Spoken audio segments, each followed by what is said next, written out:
if there's any chance of us being able to act constructively to do something,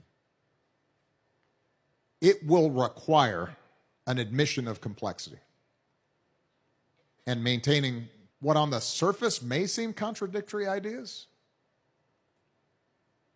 That what Hamas did was horrific and there's no justification for it.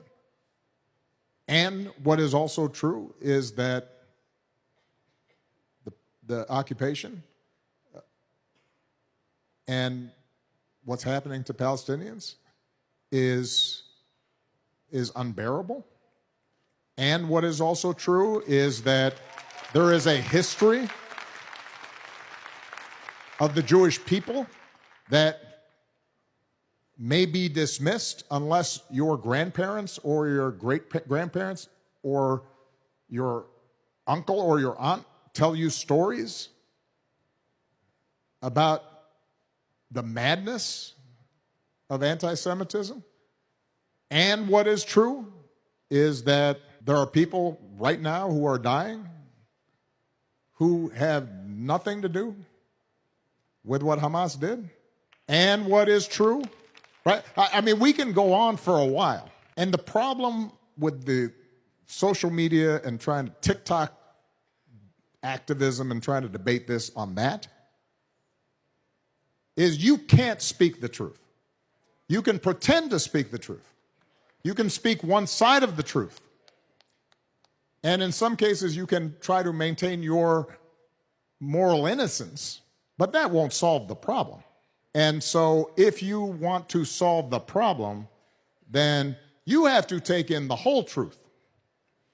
And you then have to admit nobody's hands are clean, that all of us are complicit to some degree. I look at this and I think back, what could I have done during my presidency to move this forward as hard as I tried? I've got the scars to prove it. But there's a part of me that's still saying, well, was there something else I could have done? That's the conversation we should be having. Not just looking backwards, but looking forward. And that can't happen if we are confining ourselves to our outrage.